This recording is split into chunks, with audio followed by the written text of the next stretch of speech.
एक समय की बात है। बौद्ध भिक्षु बुद्ध अपने शिष्यों के साथ एक छोटे से गांव के पास पहुंचे। गांव में एक युवक था जो हमेशा अपने जीवन के बारे में बहुत चिंता और विचारों में खोया रहता था। उसकी सोच का कोई अंत नहीं था। उसे हर छोटी बात पर चिंता हो जाती थी। अगर यह हुआ तो क्या होगा? अगर मैंने ऐसा किया तो कहीं गलत तो नहीं होगा? मेरा भविष्य कैसा होगा? और ऐसे सवाल उसके मन को हर पल अशांत बनाए रखते थे। एक दिन वह युवक बुद्ध के पास आया और बोला, गुरुदेव, मेरा मन बहुत ज्यादा सोचता है। मैं हमेशा चिंताओं में डूबा रहता हूँ। मुझे न चैन मिलता है और न शांति। कृपया मुझे कोई उपाय बताएं। बुद्ध ने युवक की समस्या ध्यान से सुनी और फिर मुस्कुराते हुए बोले, मैं तुम्हें एक कहानी सुनाता हूँ, सुनो। एक व्यक्ति जंगल में एक सुंदर झील के किनारे बैठा हुआ था। वह झील इतनी शांत और स्वच्छ थी कि उसमें आसमान की छवि स्पष्ट दिखाई दे रही थी। जब भी कोई पक्षी झील पर उड़ता, उसकी परछाई भी झील में साफ दिखती थी।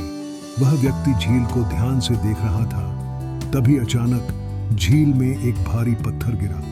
पानी हिल गया और झील की सतह पर लहरें उठने लगी। पहले जो साफ और शांत पानी था, वह अब गड़बड़ हो गया। अब उसमें कुछ भी साफ नहीं दिखाई दे रहा था।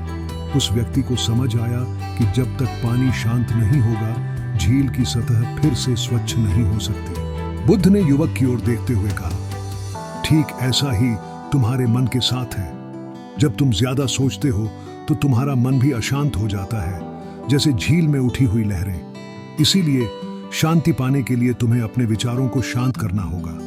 यह तभी होगा जब तुम वर्तमान में जीना सीखोगे, विचारों को स्वीकार करना और उन्हें जाने देना सीखोगे। सोचो, क्या वे सभी चिंताएं वास्तव में इतनी महत्वपूर्ण हैं? युवक ने बुद्ध की बात को गहराई से महसूस किया। उसने समझ लिया कि हर बार विचारों को पकड़ने की कोशिश करने से मन और भी ज्यादा उलझता है। बुद्ध के निर्देशों का पालन करते हुए उसने अपने विचारों को देखने और फिर धीरे धीरे उन्हें छोड़ने का अभ्यास करना शुरू किया।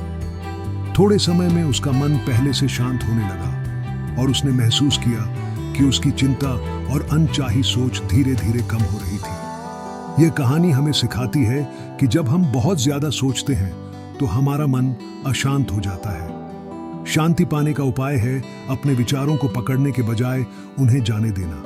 वर्तमान में जीकर ही हम सच्ची शांति और संतोष पा सकते हैं। तो याद रखें, जरूरी नहीं कि हर सवाल का जवाब आज ही मिले। थोड़ी शांति, थोड़ा धैर्य और जीवन का आनंद लें। ऐसी और प्रेरणादायक कहानियों के लिए सब्सक्राइब करें हमारा चैनल मंत्रा मोटिवेशन।